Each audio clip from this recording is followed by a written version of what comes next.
மிக முக்கியமான ஒரு தீர்மானத்தை முதலமைச்சரே கொண்டு வந்திருக்கிறார். மோடி அரசு 3வது முறையாக ஆட்சி அமைத்ததற்கு பின்பு முதல் சட்டமாக கொண்டு வரப்பட்ட வக்பு வாரிய திருத்த சட்டம். இந்த திருத்த சட்டம் என்பது வரக்கூடிய வாரத்துல எப்ப வேண்டுமானாலும் தாக்கல் செய்யப்படலாம் அப்படின்றதுதான் ஒன்றிய அரசு கொடுக்கக்கூடிய தகவலா இருக்கு. இதை கண்டிப்பாக தாக்கல் செய்யக்கூடாது. இது சிறுபான்மை மக்களுடைய உரிமைகளை பறிக்கிறது அப்படின்ற ரீதியில இன்னைக்கு முதலமைச்சர் ஒரு தீர்மானத்தை கொண்டு வந்திருக்கிறார். இன்னொரு பக்கம் இதே வக்பு வாரிய மசோதாவுக்கு எதிராக பீகார்ல மிகப்பெரிய அளவுல ஒரு மகா தர்ணாவே துவங்கி இருக்கிறது. லாலு அவர்கள் களத்திற்கு சென்று ஆதரவு கொடுத்திருக்கிறார். எப்படி பாக்குறீங்க நடக்கக்கூடிய சம்பவம்? உச்சகட்டத்தை அடைந்திருக்கிறது வக்பு சீர்திருத்த மசோதா என்றுதான் புரிந்து கொள்ள வேண்டியிருக்கிறது. ஜாயிண்ட் பார்லிமெண்டரி கமிட்டி என்றால் என்ன என்றே தெரியாத, நாடாளுமன்றத்தினுடைய கூட்டுக்குழுவினுடைய அதிகாரம் என்ன என்று அறியாத மோடி 2 முறை அதிகாரத்தில் இருந்தார். அப்போதெல்லாம் அவருக்கு ஜேபிசி என்றால் என்ன, அது எப்படி இருக்கும், அப்படி எப்படி இயங்கும் என்று கூட அவருக்கு தெரியாது. என்ன மிருக பலம் அவருக்கு இருந்த காரணத்தால் அது பற்றியெல்லாம் அவர் சிந்திக்கவே இல்லை. ஆனால் 3வது முறையாக அவர் அதிகாரத்துக்கு வந்த முதல் மசோதா நீங்கள் குறிப்பிட்டதை போல எவ்வளவு வேகமாக எடுத்து வந்தார்கள் ஒவ்வொன்றாக. புதிய குடியுரிமை சட்டமாக இருக்கட்டும், வேளாண் திருத்த சட்டமாக இருக்கட்டும், அவர்கள் நினைத்ததையெல்லாம் காஷ்மீரினுடைய சிறப்பு அந்தஸ்து ரத்து செய்ததாக இருக்கட்டும், எல்லாவற்றையும் அவர்கள் எப்படி எந்த வேகத்தில் எடுத்து வந்தார்களோ அதே வேகத்தில் வந்தார்கள். வந்த வேகத்தில் திருப்பி அனுப்பியது இந்தியா என்றுதான் நான் புரிந்து கொள்கிறேன். இந்தியா என்று சொன்னால் நான் இந்தியா கூட்டணியை சொல்கிறேன். இந்தியா கூட்டணி அதை ஒருமித்த கருத்தோடு நின்று எதிர்த்தது. சில கட்சிகளுக்கு வேண்டுமானால் அதில் மாற்று கருத்து இருந்திருக்கலாம். முதல் முறையாக வரலாற்றில் ஜேபிசியின் பக்கம் திரும்பி பார்த்தார் மோடி. ஆனா அதுல என்ன பயன் இருந்ததுங்கிறது தான் ரொம்ப முக்கியம். ஜேபிசி சில திருத்தங்களை கொண்டு வருகிறார்கள். ஊர் முழுக்க கூட்டங்களை நடத்தினார்கள். எல்லோரையும் அழைத்து பேசினார்கள். முக்கியமாக இந்த வக்பு சீர்திருத்த மசோதா யாருக்கு பாதிப்பை ஏற்படுத்துமோ அவர்களை அழைத்து பேசி அவர்களுடைய கருத்துக்களை கேட்டு அதையும் ஒரு குறிப்பாக வைத்து இந்த சட்டத்தில் இத்தனை திருத்தங்கள் தேவைப்படுகிறது என்று முன்வைத்த போது அதை முழுவதுமாக நிராகரித்தது பாஜக. முழுவதுமாக நிராகரித்து இந்த பாராளுமன்ற கூட்டத்தொடர் தொடங்குவதற்கு முன்பே அதை வடிவமாக்கினார்களே, அதற்கு ஒரு முகம் தந்தார்களே. ஏன் இவ்வளவு அவசர கதி? நாடாளுமன்றத்தை கூட்டி நாடாளுமன்றத்தில் விவாதம் நடத்தி ஜேபிசி இதெல்லாம் சொல்லியிருக்கு, நாங்க இதெல்லாம் எடுத்திருக்கிறோன்றத நேரடியாக சொல்வதில் என்ன துணிச்சல் இருக்கிறது? பத்திரிகையாளர்களை தமிழ்நாட்டை சேர்ந்த அண்ணன் ராசா அவர்களும் அண்ணன் அப்துல்லா அவர்களும் சந்தித்து பேசினார்களே. என்ன சொன்னோம்? எங்க கிட்ட வந்த கருத்து என்ன? அந்த கருத்தை பாஜகவும் சேர்ந்து தான் எதிர்கொண்டது. களத்துல மக்களினுடைய மனநிலை எப்படி இருக்கு, சிறுபான்மை மக்கள் எப்படி கொந்தளிப்பான மனநிலையில் இருக்கிறார்கள், அவர்கள் என்னென்னவெல்லாம் சொல்கிறார்கள், இதையெல்லாம் பத்திரிகையாளர் சந்திப்பிலேயே சொன்னாங்க. நாடாளுமன்றத்தில் இவர்கள் பேசி விடுவார்கள் என்பதற்காக நாடாளுமன்றத்தினுடைய கூட்டத்தொடர் தொடங்குவதற்கு முன்பே இப்படி ஒரு வேலையை பாஜக செய்தது. இப்ப என்ன நிலைமைன்னா, சார், தமிழ்நாடு எப்போதுமே திசை காட்டுகிற கருவியாக இருக்குங்கிறத மாறுபட்ட கருத்துக்கே இடமில்லை. நீங்க டீலிமிட்டேஷன் சிந்திப்பதற்கு முன்பே தமிழ்நாடு உங்களுக்கு சாவுமணி அடித்து விட்டது. இப்ப பாருங்க, இந்த வாரம் அல்லது அடுத்த வாரத்துக்குள் தாக்கல் செய்யப்படும் என்று எதிர்பார்க்கப்படுகிறது. இதற்கு முன்பாகவே இப்போது ஒரு தீர்மானத்தை நிறைவேற்றுகிறார் தமிழ்நாட்டினுடைய முதலமைச்சர். என்ன தீர்மானம்? இது எங்களுக்கு தேவையில்லை, இதை உடனடியாக கைவிடுங்க. இதன் மூலமாக சிறுபான்மை மக்கள் வஞ்சிக்கப்படுகிறார்கள். சிறுபான்மை மக்கள் வஞ்சிப்பதை மட்டுமே பிரதான நோக்கமாக கொண்டு நீங்கள் ஒரு மசோதாவை தாக்கல் செய்வது இந்தியாவினுடைய ஒருமைப்பாட்டுக்கு ஏற்புடையதில்லைன்னு தமிழ்நாட்டினுடைய லெஜிஸ்லேட்டிவ் அசம்பிளில, சட்டப்பேரவையில ஒரு தீர்மானத்தை இன்றைக்கு வடித்தெடுத்து விட்டார் முதலமைச்சர். நீங்க குறிப்பிட்டதை போல பீகார்ல ஒரு நெருக்கடி உருவாகி இருக்கு அப்படின்னு சொன்னீங்க. உண்மையிலேயே மிகப்பெரிய பின்னடைவை நிதிஷ்குமார் பீகார்ல சந்திக்கிறார். நிதிஷ்குமாருக்கு கிடைக்கிற வாக்குகள்ல தலித் சமூகத்தை சார்ந்திருக்கக்கூடிய ஒடுக்கப்பட்ட சமூகத்தினுடைய வாக்கு என்பது 8.5%. இஸ்லாமியர்களுடைய வாக்குத்தான் 12.3%. இந்த 12.3%, 8.5% கடந்த 4 தேர்தல்களில் ஏறக்குறைய 90 விழுக்காடு இந்த வாக்குகளை அறுவடை செய்தவர் நிதிஷ்குமார். நிதிஷ்குமாருக்கு தேசிய ஜனநாயக கூட்டணி கட்சி தாவுகிறார், ஒவ்வொரு முறையும் அணி தாவுகிறார் என்கிற இந்த நிலைப்பாடெல்லாம் இருந்தாலும் நிதிஷ்குமார ஒரு ஐக்கானா இந்த 2 சமூகத்தினுடைய மக்களும் பீகார்ல பாக்குறாங்க. அதனால்தான் நேரடியாக எந்த விதமான மசோதாக்கள் வந்தாலும் அதை ஆதரிக்கிற மனநிலையில் ஒருபோதும் நிதிஷ்குமார் இருந்ததே கிடையாது. தேசிய ஜனநாயக கூட்டணி தான், பாஜகவினுடைய தயவில் தான் அதிகாரத்தை கொண்டு செலுத்துகிறார்கள். மேலையும் தேசிய ஜனநாயக கூட்டணி ஒன்றிய அரசிலும் அங்கம் வகிக்கிறது. நிதிஷ்குமாரினுடைய கட்சி, நிதிஷ்குமாருடைய பங்களிப்பு என்பது பிரதானமானது. ஆனா வக்பு சீர்திருத்த மசோதாவுல அவருக்கு இருந்த இடர்பாடுகளை கனத்த மௌனத்தோடு எதிர்கொண்டார் நிதிஷ்குமார். இப்ப என்ன பிரச்சனைன்னா, புனிதமிக்க ரமலானுடைய மாதம் நடைபெறுது. அரசியல் கட்சிகள் இப்தார் விருந்தளித்து மகிழக்கூடிய காலகட்டம். எல்லா கட்சிகளும் பாஜக கூட இப்தார் விருந்து கொடுக்கிற காட்சிகளை நாம பார்க்கிறோம். ஆனா இந்த 12.5% இருக்கக்கூடிய சிறுபான்மை மக்கள் நிதிஷ்க்கு ஓட்டு போட்டாங்கல்ல. இந்த 12.5% மக்கள் முழுவதுமாக நிதிஷ்குமாரை புறக்கணித்திருக்கிறார்கள். எப்படி புறக்கணிச்சாங்கன்னா, அவருடைய இப்தார் விருந்தை பங்கேற்காமல் புறக்கணித்து விட்டார்கள் என்கிற செய்தியை பார்க்கிறோம். இன்னொன்று, ராம்விலாஸ் பாஸ்வானும் இதே கேட்டகரிக்குள்ள வர்றாரு. அவரும் ஒடுக்கப்பட்ட சமூகத்தினுடைய பிரதிநிதியாக அடையாளப்படுத்தப்பட்டுதான் கட்சியை வைத்திருந்தார். அவரும் இஸ்லாமிய சமூகத்தினுடைய வாக்குகளை, சொற்பமான வாக்குகளை பெறக்கூடியவராக பல இடங்களில் இருந்திருக்கிறார். வெற்றி தோல்வியை தீர்மானிக்கக்கூடிய வாக்குகள், இஸ்லாமிய சமூகத்தினுடைய வாக்குகள் ராம்விலாஸ் பாஸ்வானுக்கு கிடைச்சிருக்கு. இப்ப ராம்விலாஸ் பாஸ்வானுடைய கட்சியை நடத்துகிற சிராக் பஸ்வான் ஒன்றிய அமைச்சராக இருக்கிறார். அவர் வழியிலேயே அவர் ஒரு இப்தார் விருந்தை கொடுக்கிறாரு. அந்த இப்தார் விருந்தையும் மக்கள் பீகார்ல புறக்கணிக்கிறாங்க. புறக்கணிச்சுட்டு வீதிக்கு வந்து போராட்டம் நடத்துகிற சூழல், கொந்தளிப்பான மனநிலை என்பது உருவாகி இருக்கிறது. இதை என்ன பண்றாங்கன்னு கேட்டீங்கன்னா, லாலு அன்றிலிருந்து இன்று வரை சமூக நீதியின் பக்கமே நிற்கக்கூடியவர். அவருடைய தள்ளாத வயதிலும் போராட்ட களத்துக்கு நேரடியாகவே வந்து விட்டார். இப்போ ஒட்டு மொத்தமாக மதச்சிறுபான்மையினரினுடைய ஆதரவு என்பது ஒருபோதும் நிதிஷ்குமாருக்கும் சிராக் பஸ்வானுக்கும் கிடைக்காது. நிதிஷ்குமாரும் சிராக் பஸ்வானும் நம்மை நம்ப வைத்து கழுத்து அறுத்திருக்கிறார்கள் என்கிற அந்த மனநிலை பீகார் மக்கள்கிட்ட இப்போது உருவாகி போயிருக்கிறது. களம் வேறு மாதிரியாக மாறிடுச்சு. இப்ப இந்த ஆண்டினுடைய இறுதியில பீகார் சட்டப்பேரவை தேர்தலை எதிர்கொள்ள வேண்டிய கட்டாயம். பீகார் சட்டப்பேரவை தேர்தலை எதிர்கொள்கிற நேரத்தில் இப்படி ஒரு மசோதாவை அவசர கதியில் தாக்கல் செய்வதும், ஒட்டுமொத்தமாக இஸ்லாமிய மக்கள் சிராக் பஸ்வானையும் நிதிஷ்குமாரையும் புறக்கணித்திருப்பதும் பீகார் அரசியல்ல ஒரு மிகப்பெரிய மாற்றத்தை உருவாக்க போகுது அப்படின்றதுதான் நம்ம பார்த்துட்டு இருக்கிற செய்தி. இதுல ரொம்ப குறிப்பா என்னன்னா, நிதிஷ்குமாருக்கும் சிராக் பஸ்வானுக்கும் அழிவு தொடங்கி விட்டது. ஏன் அப்படின்னு கேட்டீங்கன்னா, பாஜகவுக்கு இதுல எந்த பிரச்சனையும் கிடையாது. இவங்க 2 பேரும் கூட்டணி வச்சிருக்காங்க. கடந்த சட்டமன்ற தேர்தல்ல சிராக் பஸ்வானை களத்துல இறக்குனது யாரு? பாஜக தான். நிதிஷ்குமாருக்கு கிடைக்க வேண்டிய தொகுதிகள்ல நிதிஷ்குமாரினுடைய வாக்குகளை 2ஆக பிரித்து, நான் சொன்னேன் பாத்தீங்களா, ஒடுக்கப்பட்ட சமூகமாக இருக்கக்கூடிய தலித் சமூகத்தினுடைய வாக்குகளும், இஸ்லாமிய சமூகத்தினுடைய வாக்குகளும் அடையாளப்படுத்தப்படுகிற இடத்தில் நிதிஷ்குமாரினுடைய ஓட் பேங்க் இருந்துச்சு.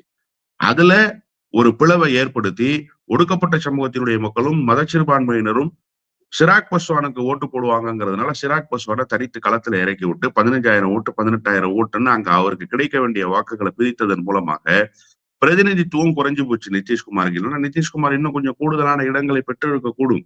தனித்தன்மையோடு ஆட்சியை கைப்பற்றி இருக்கக்கூடும். அதற்கு ஒரு மிகப்பெரிய சிக்கல் வந்து விட்டது. இப்ப என்ன செய்வாங்கன்னு கேட்டீங்கன்னா, தேசிய ஜனநாயக கூட்டணியில இவங்க 2 பேரையும் அகாமடேட் பண்ணி பாஜகவுக்கு இந்த 2 வாக்கு வங்கியும் எந்த கவலையும் தராது. ஏன்னு சொன்னா இந்த 2 வாக்குகளுமே நிச்சயமாக அவர்களுக்கு கிடைக்காதுங்கிறது அவர்களுக்கு நன்றாகவே தெரியும். தலித் சமூகத்தினுடைய வாக்குகளை ஒரு 3-4% எப்படியாவது உருட்டி பரட்டி வாங்கினாலுமே கூட மதச்சிறுபான்மையினுடைய வாக்குகளை ஒருபோதும் வாங்க முடியாதுங்கிறது நல்லாவே தெரியும்.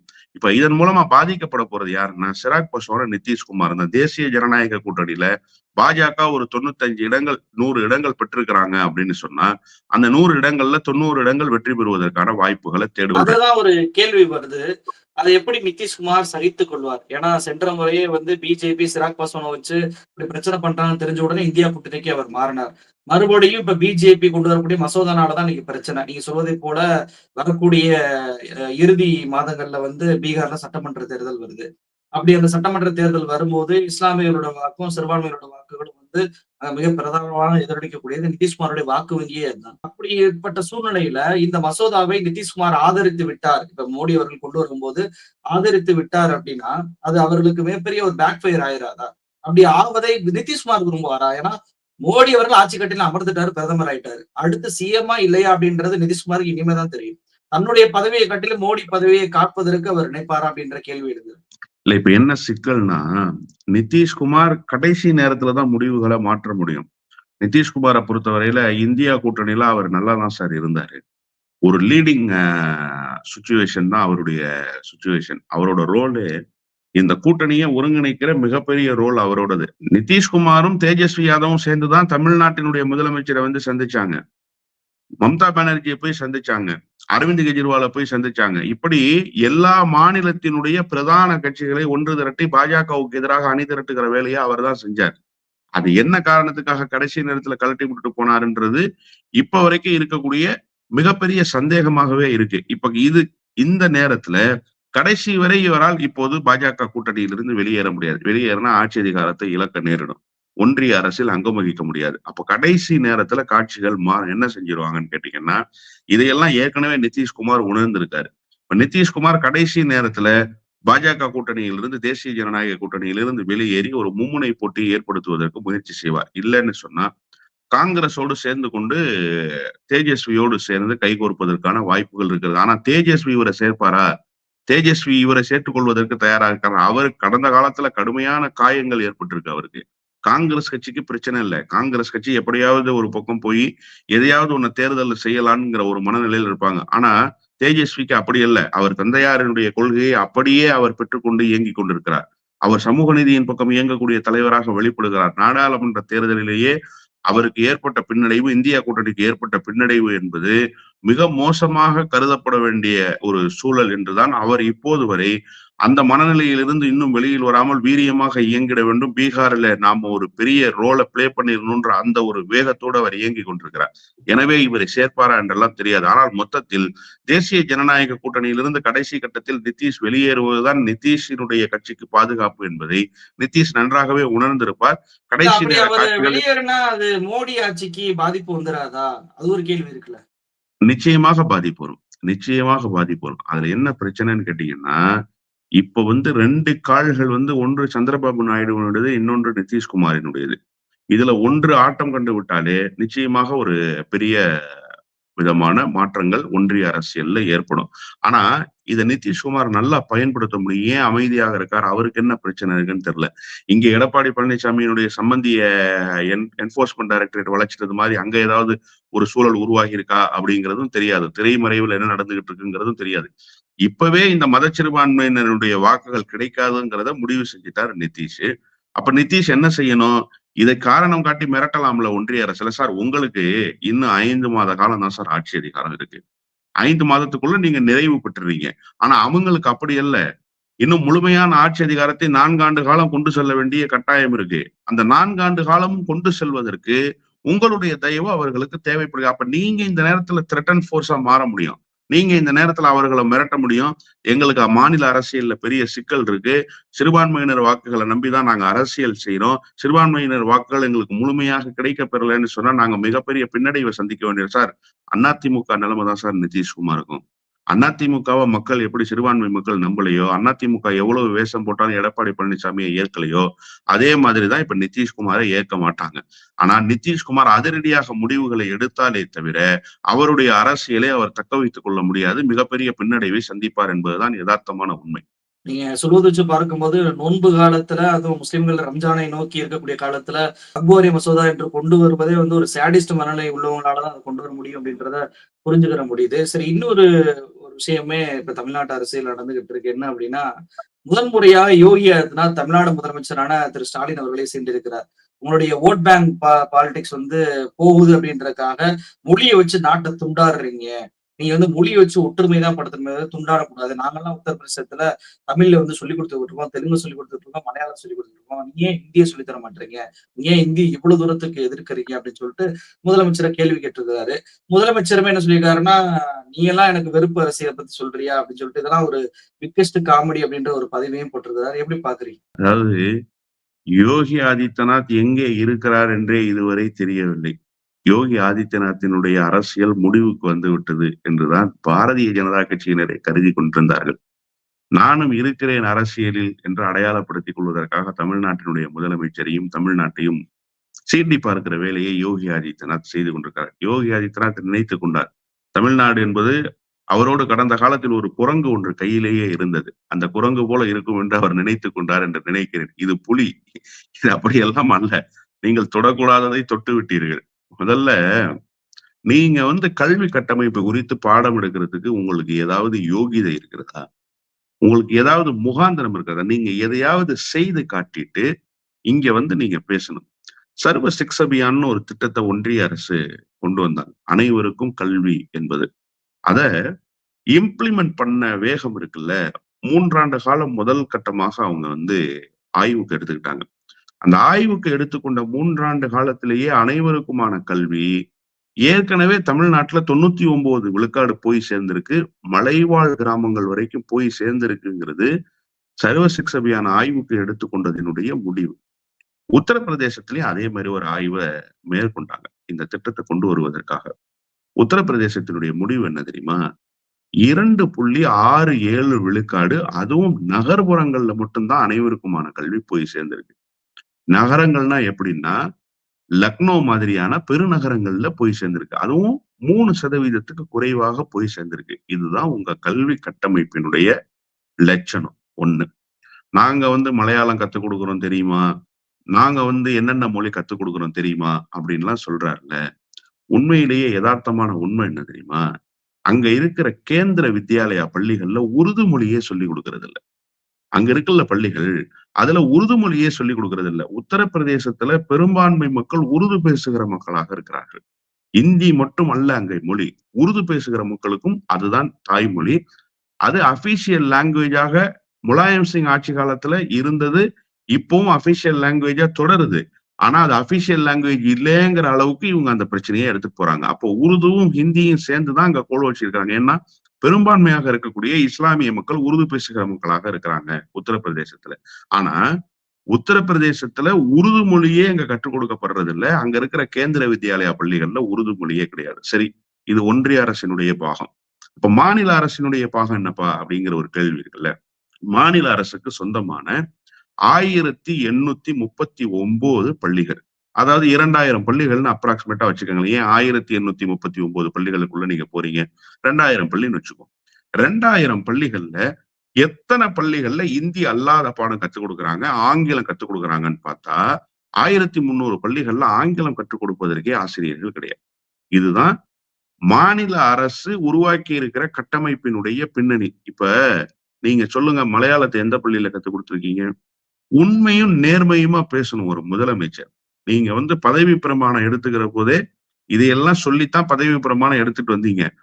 ஜமக்காலத்துல வடிகட்டின பொய்ய சொல்லி எங்களுக்கு பாடம் எடுக்கிற வேலையை செய்யக்கூடாது. ஆனா தமிழ்நாட்டுல என்ன தெரியுமா நிலைமை? எத்தனை பள்ளிகளில் இந்தி பாடம் கற்றுக் கொடுக்கப்படுகிறதுங்கிற புள்ளி விவரத்தை நாம இன்றைக்கு சொல்ல முடியும்.